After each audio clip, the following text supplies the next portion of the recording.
नमस्कार दोस्तों, मैं हूं प्रशांत। आप देख रहे हैं इनसाइडर इंडिया।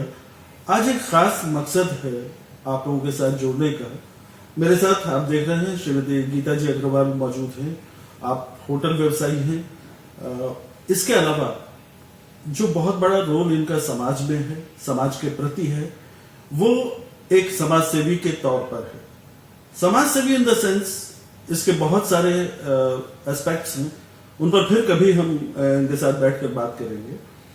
लेकिन आज जो खास मकसद है जिसके लिए हम बात कर रहे हैं, उस विषय पर बात शुरू करने से पहले कुछ चीज हम शेयर कर लेते हैं। ये देश ऋषि परंपरा का देश है, जहां से हमारी गुरु शिष्य परंपरा विकसित हुई। कबीर ने लिखा, कुमति बेच चेला भरा, गुरु ज्ञान जब होए। गुरु के पास वो ताकत होती है कि कुमति भी अगर मस्तिष्क में है, दिमाग में है, संस्कार में है, तो वो धो के साफ कर देता है। हम उस परंपरा को बढ़ाते बढ़ाते आज कहां पहुंचे, मैं वो जिक्र शुरू करूं उससे पहले ये बात भी जानना जरूरी है। माउंट आबू में वशिष्ठ आश्रम है। राम यहां पढ़ने आए। अगर आज का दिन होता तो वशिष्ठ को राम को पढ़ाने उनके राजमहल में जाना पड़ता। व्यवस्थाएं बदल गई, गुरु का वो महत्व खारिज हो गया। उसकी वजह सिर्फ इतनी सी है कि शिक्षा का जिस कदर व्यवसायीकरण हुआ, वहां एक आम आदमी के लिए, आम आदमी के बच्चों के लिए वो शिक्षा ग्रहण कर पाना जो वो चाहता है, वो एक चुनौती बन गया है। पैसे नहीं है तो अच्छा कॉलेज नहीं मिल सकता, पैसे नहीं है तो अच्छी कोचिंग नहीं मिल सकती। लेकिन इन सब के दरमियान हमारे इस क्षेत्र में, मैं उदयपुर की बात कर रहा हूं, एक बहुत बड़ा क्रांतिकारी परिवर्तन आया है, जहां इंजीनियर राहुल मेघवाल बच्चों को निःशुल्क कोचिंग दे रहे हैं। न सिर्फ शिक्षा के लिए बल्कि कंपटीशन के लिए उन लोगों को तैयार कर रहे हैं। और तब हमारे यहां से श्रीमती गीता जी अग्रवाल जैसी शख्सियत उनसे जुड़ती है तो बहुत सारी उम्मीद की जा सकती है कि एक बदलाव आएगा। गीता जी, राहुल जी आए थे जब पिछली बार, तो उनसे बातचीत मेरी भी हुई। बहुत अच्छा लगा उनसे मिलकर। लेकिन ये ज्ञान ज्योति सेवा संस्थान जो निःशुल्क कोचिंग दे रहा है, आज करीब 5000 बच्चे, 8000 बच्चे, रोज के 8000 बच्चे पढ़ रहे हैं। क्या बात है। मैं अपने आपको दुरुस्त कर लेता हूँ, 8000 बच्चे शिक्षा ग्रहण कर रहे हैं और उसमें ऑनलाइन शिक्षा भी शामिल है। हम सबसे पहले जानने की कोशिश करते हैं कि आपका जुड़ाव या ये सोच डेवलप होना कि निःशुल्क शिक्षा जैसी चीज से आप जुड़े, ये कैसे हुआ? एक्चुअली निःशुल्क ये एजुकेशन की आवश्यकता है ही नहीं। एजुकेशन हर किसी के लिए जरूरी है, અને वो गवर्नमेंट करे या हम आपस में दूसरे के लिए करे, અને वो तो होना ही चाहिए। क्योंकि education education and education education है तो सब कुछ है, અને वो उससे कोई भी वंचित ना रहना चाहिए। I am really thankful to Pradeep, thankful to Rahul, grateful to Pradeep, grateful to Rahul ji कि वो मेरे को जब लॉकडाउन था मार्च अप्रैल मई में, मैं छोटा छोटा काम कर रही थी, एजुकेशन का काम कर रही थी। जैसे हम लोग यहाँ पे गवर्नमेंट्स में नोट्स बुक बांटते थे तो बहुत पेन होता था कि बच्चों को जो स्टडी प्रॉपर मिलनी चाहिए वो नहीं मिल रही थी, जो इक्वल एजुकेशन होना चाहिए वो नहीं हो रहा था। तो ये इसका सोच रही थी, वो सोच ने, भगवान ने घर बैठे मुझे एक घर पे मैसेज दिया, ब्लेसिंग दी है, और मेरे को उनसे मिलवाया। और जब वो आए कि बाई चांस लॉकडाउन सबके लिए खराब है और हमारे यहाँ रोज के 2,000-3,000 बच्चे पढ़ने क्लास में कोचिंग के लिए आते थे, जो आपने कहा कि राहुल जी निःशुल्क कोचिंग दे रहे हैं। लेकिन जब लॉकडाउन हुआ, बच्चों को आना बंद गवर्नमेंट ने करवाया, तो व्हाट टू डू, तो उन्होंने ऑनलाइन शुरू किया। लेकिन जब ऑनलाइन उनको शुरू करना था तब उनके पास में हाई रेजोल्यूशन वाला सेटअप एलईडी जो होना चाहिए था, उससे वो थोड़े से परेशानी में थे। They asked me and I immediately confirmed, और मैंने जाकर के उनको वो करवा दिया। बाकी nothing else, as such I haven't done anything else. मतलब कि ये मैं कहना चाहूँगी कि राहुल जी ने, प्रदीप जो कर रहे हैं वो बहुत कुछ कर रहे हैं, मैंने कुछ नहीं किया है। मैंने एक अंश मात्रा में जैसा किया हुआ है, અને ये अंश मात्रा हर किसी को निकली तत्पर है। कईयों को पता नहीं होता, कई करना चाहते हैं लेकिन उन्हें ये नहीं मालूम है किस वे में करा जाए, यानी बाकी करना चाहिए। नहीं, बिल्कुल बहुत बड़ी बात है। आप इसे कह रहे हैं कि एक छोटी सी चीज की है आपने, या छोटा सा योगदान है, मुझे लगता है ये बहुत बड़ी बात है। बहुत सारे लोग हैं, पैसा बहुत सारे लोगों के पास होता है, भविष्य में भी होगा, लेकिन ये एक भावना पैदा होना और उसके लिए कोशिश करना या करना समाज के लिए, वो अपने आप में एक बहुत बड़ी बात है। मैं एक दूसरी चीज ये कि जैसे कुसुम राणा है अम्बेडकर कॉलोनी की बच्ची, आपने उसको नर्सिंग के ट्रेनिंग उसके लिए मैं थैंकफुल टू डॉक्टर सुधीर की हूँ कि डॉक्टर सुधीर जी ने मुझे कहा कि कोई एक बच्ची नर्सिंग का कोर्स करना चाहती है। उसके फादर ड्राइवर थे लेकिन she can't study because she doesn't have money, she is in need of that, so is it possible from your side? I told immediately yes, you have to be in between, मैंने आप कराइए। तो उनका जो 3 years का course है वो करवाना है। इस तरह से मैं छोटे छोटे बच्चों को करती हूँ, बट जो मेरे पास में पहुँचते ही नहीं वो वाकई में स्किल्ड है, क्योंकि सभी के पास में स्किल तो होती है, पर जो वाकई में मन से करना चाह रहे हैं, जो खूब मेहनत हार्डवर्क करना चाहते हैं और फिर वो अपना प्रोफेशनल एजुकेशन लेना चाहते हैं, तो जब भी जहाँ जो भी इच्छा होगी तो मैं काफी कुछ करने के लिए तैयार हूँ। अरे मैंने उनके लिए किया। जी बिल्कुल किया है, आप करते रहते हैं। एक छोटी सी बहुत बड़ी दिक्कत माउंट आबू में भी है, सभी जगह फेस करते हैं। जिनके पास टैलेंट है, जिन बच्चों के पास जो पढ़ना चाहते हैं, कुछ करना चाहते हैं, लाइफ में बनना चाहते हैं, नहीं कर पा रहे हैं सिर्फ इस वजह से कि सपोर्ट नहीं है। जैसा कि आप बता रहे थे कि राहुल जी ने ऑनलाइन वो शुरू किया है, तो क्या कहीं माउंट आबू में भी कुछ ऐसी कोशिश की जा सकती है? Great benefit to Mount Abu because of Rahul ji, because of Pradeep. क्योंकि कारण क्या हुआ कि जब ये पता चला कि ऑनलाइन में कोई भी बच्चा इससे कनेक्ट कर सकता है खुद के स्मार्टफोन के साथ में, तो यहाँ के भी एज पर इस इंफॉर्मेशन 40 बच्चे जुड़ गए हैं। अने ये बच्चे जो कोई कांस्टेबल बनना चाहता है, कोई आईपीएस ऑफिसर बनना चाहता है, कोई क्लर्क बनना चाहता है, कोई टीचर बनना चाहता है, कोई यूपीएस एग्जाम देना चाहता है, कोई आगे तहसीलदार बनना चाहता है, कोई पटवारी बनना चाहता है, 1 साल का जो मैं हार्डवर्क करते हैं अने पढ़ते हैं 8-8 घंटे 9-9 घंटे, मैं चैलेंज देती हूँ वो कुछ न कुछ बन पाएंगे। जी बिल्कुल, आपकी कुछ बन पाएंगे, बिल्कुल आपकी ब्लेसिंग उनके साथ है। मैं आपको बताता चलूं, 8000 बच्चे जो पढ़ रहे हैं राहुल जी के संस्थान से, जहां से गीता जी जुड़ी हुई है, उन्हें सहयोग दे रही हैं।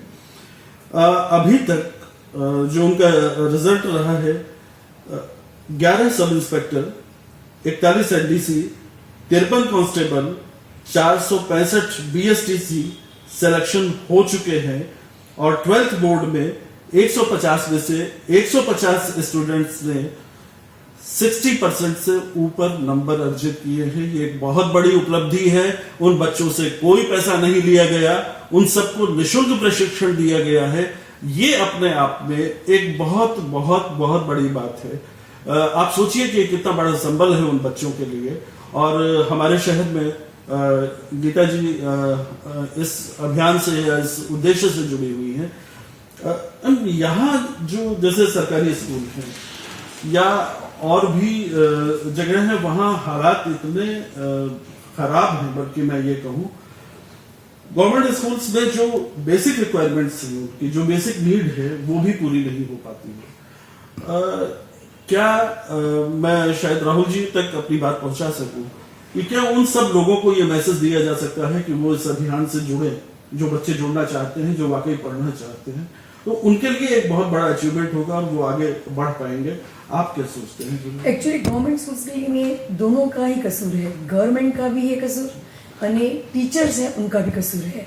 मैं ओपनली कह रही हूँ क्योंकि हम लास्ट 5 ईयर्स से हम लोग उन स्कूलों में जाते हैं, तो पता चला कि जो गवर्नमेंट को बिल्डिंग को रिपेयर करनी चाहिए, उसको उसका मतलब रिस्टोरेशन करना चाहिए, तो वो भी नहीं हो रहा है। एंड टीचर्स को जो पढ़ाना चाहिए जिस तरह से, वो पढ़ा भी नहीं पा रहे हैं। और जो बच्चे हैं उनमें से एक्चुअली कहते हैं ना कि जैसे हीरे को तराशना चाहिए, हीरे को तराशा जब जाता है जब तुम हीरे के पीछे मेहनत करोगे, तब उसकी उसमें घिसाई कटाई करोगे। इसी तरह से हर बच्चे को प्यार दिया जाना चाहिए, पढ़ने का तरीका सिखाना चाहिए અને next day love and affection के साथ में उनके साथ में क्वेश्चन और आंसर्स होने चाहिए અને हर व्यक्ति में जो मैं ये कहूँगी स्किल है और उनको समझ है, इस दिमाग में सब कुछ सेट करा हुआ है, लेकिन किस तरह से आगे जाना चाहिए। तो हर बच्चे को क्या करना चाहिए, खुद को अपने घर में एक चार्ट बनाना चाहिए। चार्ट में ये बोलना लिखना चाहिए कि मैं अभी 12th पढ़ा हुआ हूँ, अगर मैं 1 साल का बहुत सख्त हार्ड वर्क करता हूँ तो मुझे जो बनना है मैं बन पाऊंगा, मुझे जो कमाना है मैं कमा पाऊंगा, मेरे फादर जहाँ है उससे मैं आगे बढ़ पाऊंगा, मैं मेरे पेरेंट्स को खुश कर पाऊंगा, मैं मेरी सोसाइटी में अपना कमाना और नाम करना दोनों ही काम कर पाऊंगा। तो हर बच्चा कर पाएगा और उसमें टीचर्स का बहुत ज़बरदस्त सहयोग होना चाहिए। मैं सभी टीचर्स को रिक्वेस्ट करती हूँ कि वो किसी भी तरह से उन बच्चों को, उन स्टूडेंट्स को अपना बच्चा समझ करके पढ़ाएं, क्योंकि हिंदुस्तान में अभी भी थोड़ी सी जो भी गवर्नमेंट लैक्यूना है गवर्नमेंट स्कूलों के लिए, उसमें बहुत अच्छा हो जाना चाहिए। मैंने तो एक मैसेज ये भी दिया था कि 8-8, 9-9 स्कूल, जो छोटी छोटी स्कूल है, जो हर स्कूल में 15 to 20 बच्चे भी कई बार होते हैं, 40-50 बच्चे भी होते हैं, वो सब जगह बच्चे पढ़ रहे हैं, पर टीचर्स की भी कई बार कमी हो जाती है, गवर्नमेंट नहीं भेज पाती है। तो जैसे 40-50 बच्चों के बीच में एक ही टीचर है, वो बच्चे नहीं पढ़ पाएंगे, क्योंकि इंग्लिश का टीचर अलग होना चाहिए, मैथ्स का अलग होना चाहिए, साइंस का अलग होना चाहिए, सोशल स्टडी का अलग होना चाहिए, तो वो बच्चे पढ़ पाएंगे। तो इस तरह से जो ये हो, तो ये जो छोटी छोटी 9 स्कूल से उनको मर्ज कर दी जाए। जो अगर गवर्नमेंट माउंट आबू में जगह बहुत सारी है, वो जगह अगर देती है तो हम सब लोग मिलकर के वहाँ बिल्डिंग बना करके गवर्नमेंट को ही हैंड ओवर कर सकते हैं। अरे बच्चे 9 स्कूल जो 9 स्कूल्स के जो टीचर्स है वो एक ही जगह रह करके सभी बच्चों को पढ़ा सकते हैं। तो ये भी अगर पॉसिबल हो तो प्रशांत जी, गवर्नमेंट को और स्कूलों को सोचना चाहिए। हमारे कोई लेना देना नहीं है, गवर्नमेंट की जमीन खाली हम तो बिल्डिंग बनाने में हेल्प कर देंगे, जो वो गवर्नमेंट बनाती एक जगह तो सबसे अच्छा रहता है। गवर्नमेंट ही एक्चुअली कर सकती है। 9 छोटी छोटी स्कूल है, कोई ग्राउंड पे बैठा है जिसके पास पानी की भी प्रॉब्लम है, जिसके पास में प्रॉपर चावल दाल भी जो गवर्नमेंट भेज रही है वो भी नहीं सप्लाई कर पाती है, तो एक ही बिल्डिंग में सारी क्योंकि Mount Abu is such a small place के टोटल पॉपुलेशन 20,000 है। Out of 20,000 how many children are there? Very less children are there. छोटी छोटी स्कूल बांधने की बजाय एक ही बिल्डिंग गवर्नमेंट की होनी चाहिए और वहाँ रख करके इंग्लिश मीडियम में पढ़ाया जाना चाहिए, जो दिल्ली में भी स्टार्ट हो गया है, smart schools.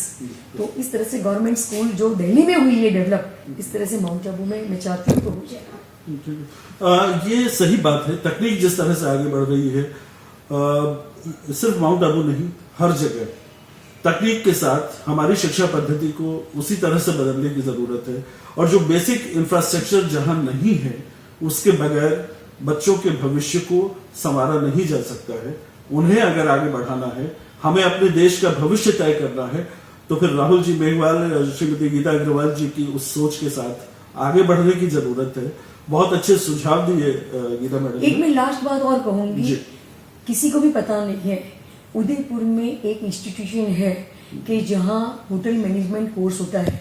Hotel management course वो सिर्फ पूरे साल की फीस, क्योंकि मैं ये खबर माउंट आबू के या जो भी सुनता है उन सबको पहुंचाना चाहूंगी, जो ये होटल मैनेजमेंट कोर्स है वो लड़कियों को टोटली फ्री है। और वो इंस्टीट्यूशन सिंगापुर से एफिलिएटेड है, क्योंकि सिंगापुर वो इंस्टीट्यूशन को फंड दे रहा है। इन बहुत ब्यूटीफुल वे में बनी हुई है। अन्य जो लड़कियों को उसके कॉलेज कैंपस के पास में ही एक ये हॉस्टल मिल जाती है, सिर्फ उनको थोड़ा बहुत हॉस्टल का खर्चा करना है। अन्य अगर कोई माउंट आबू के बच्चे पढ़ना चाहते हैं तो मैं वो लड़कियों के लिए हॉस्टल का खर्चा देने के लिए, अगर उनके पास में है तो बहुत अच्छी बात है, नहीं हो तो मैं देने के लिए तैयार हूँ, है ना। अन्य जो लड़के हैं वो पूरा साल का कोर्स करेंगे तो भी उनकी 15,000 फीस है। अब क्या है कि जो वो बच्चे हैं वहाँ पढ़ते हैं तो वो अच्छा हाउसकीपर बन सकते हैं, अच्छा रिसेप्शनिस्ट बन सकता है, अच्छा कुक बन सकता है, यानी आगे चल करके वो मैनेजर भी बन सकता है। तो मैं एक एक बच्चों को ये कहूंगी, यानी वो बच्चे मैनेजमेंट जो कोर्स करेंगे तो वो बच्चे कोई भी हॉस्पिटल होती है उसमें भी उनको रिसेप्शन पे जॉब मिल सकती है, जी, बिल्कुल। कोई इंडस्ट्री में भी जॉब मिल सकती है। तो सब लोग इस संस्था का नाम मैं पूछ करके दे देती हूँ, जी। प्रशांत जी लिख देंगे, जी। वो संस्था से भी जुड़ने की कोशिश करें। मैं आपको कल का ही एग्जाम्पल देती हूँ, मैंने 4 बच्चे भेजे हैं कल, तो उसमें से 3 बच्चों का हो गया है। Very good. हाँ, तो उसमें एक लड़की जो ऐसी है कि जो बेचारी 12th पास है, पर उसकी मम्मी, उसका नाम मीरा है, वो हमारी यहाँ वेसल्स धोती है। उसने कहा कि मैडम मेरी बच्ची सिर्फ पढ़ना चाहती है और कुछ नहीं, वो मेरी तरह काम करना नहीं चाहती है। तो मैंने कहा फटाफट लियाओ। उस बच्ची को मैंने उदयपुर, मेरा जो सेक्रेटरी प्रवीण है उसके साथ में भेजा उन बच्चों को, मैंने उसका एडमिशन करा दिया, मैंने उसको हॉस्टल में भी कहाँ रहना वो भी बता दिया है। जैसे ही लॉकडाउन खुलेगा ऐसे ही नवंबर में उन्होंने बुलाया है। अब वो कुछ भी बन सकती है, तो ये बहुत अच्छी इस तरह से हो रहा है। नहीं, आपने इससे पहले भी शायद अपने यहाँ से कुछ लोगों कई बच्चों को कराया है, 6 साल पहले भी किया होता। धीरे एक किसी को कोई था, उसको भी हाउसकीपर बनाया हुआ है। तो इसका कर ही जा रहे हैं हम लोग, कंटिन्यू कर ही जा रहे हैं। तो आपको क्या लगता है यहाँ की जो होटल इंडस्ट्री है, कितनी रिक्वायरमेंट है इस तरह के जो ट्रेंड? ऑफ कोर्स यहाँ पे 150 होटल्स है माउंट आबू में, यानी जो 120 होटल्स ऐसी है कि जो ऑफिशियली है, कुछ पेइंग गेस्ट भी है, लेकिन सबको ही ट्रेंड आदमी की जरूरत है। अगर ट्रेंड आदमी होगा तो टूरिस्ट को प्रॉपर सर्विसेज मिलेगी, टूरिस्ट को प्रॉपर सर्विसेज मिलेगी तो टूरिस्ट खूब आएगा, टूरिज्म बढ़ेगा। माउंट आबू में सिर्फ होटल इंडस्ट्री के अलावा कुछ भी नहीं रहा, क्योंकि अब सिटीज में भी स्कूलें बहुत अच्छी हो गई है, तो माउंट आबू में स्कूलों के लिए भी आना मतलब कि थोड़ा सा अनिवार्य हो गया है। तो इसलिए माउंट आबू के हर बच्चे को जो अगर यहाँ रहना है तो ये कोर्स जरूर करें, जिससे उनको बेनिफिट जबरदस्त है, और यहाँ की होटल इंडस्ट्री को भी होगा, और यहाँ की होटल इंडस्ट्री को भी। एक बहुत बड़ी संभावना है और उसको देखा जाना चाहिए। जो लोग भी देख रहे हैं, सुन रहे हैं इस बातचीत को, और कितनी बड़ी पॉसिबिलिटी है, आप अभी सुन रहे थे, तो कितना अच्छा होगा। जो लोग भी इंटरेस्टेड हो इसमें वो भी मदद करें, सब लोग मदद के लिए आगे आए। अरे भगवान ने सबको दिया हुआ है, हर बच्चे को माइंड दिया है, और हर फैमिली के पास में कुछ न कुछ हेल्प करने की गुंजाइश है, समर्थ है वो लोग, वो हर वे में करना चाहिए। इससे मतलब कि हर व्यक्ति, हर बच्चा आगे बढ़ पाएगा और माउंट आबू आबाद हो पाएगा। एक बहुत अच्छी बात है, हम सब मिलकर इस बारे में सोचें, इस बारे में कुछ करने की बात करें। मैं आभारी हूँ श्रीमती गीता जी अग्रवाल का कि उन्होंने समय दिया और हम इस बारे में बात कर रहे थे, और उससे ज्यादा श्री राहुल जी मेघवाल का इतने सारे बच्चों को निःशुल्क शिक्षा देने का ये संकल्प छोटा नहीं होता, और अच्छा संकल्प, अच्छे उद्देश्य के साथ किए गए प्रयास हमेशा रंग लाते हैं। मेघवाल साहब को भी बहुत बहुत बधाई। मैं एक बार फिर आपको इस जुड़ने के लिए संस्था से आपका मैंने कुछ नहीं किया है, मेरे को भगवान ने बीच में वो बनाया हुआ है, राहुल जी ने आप लोगों ने मेरे को वो कर दिया है। बाकी हर व्यक्ति कर रहा है, करना चाहिए, करेगा। ये हम सब लोगों की खुशनसीबी है। आपसे फिर मुलाकात होगी। गीता जी के साथ हम फिर दूसरे एस्पेक्ट पे बात करेंगे, राजनीति से बहुत परे हटकर। राजनीति कतई जरूरी नहीं है, जरूरी ये है कि समाज कैसे बदलेगा, जरूरी ये है हमारा माउंट आबू कैसे बदलेगा, जरूरी ये है कि हम सब के लिए स्थितियां कैसे बदलेंगी। उस समय तक के लिए हमें आज्ञा दीजिए। नमस्कार। Thank you.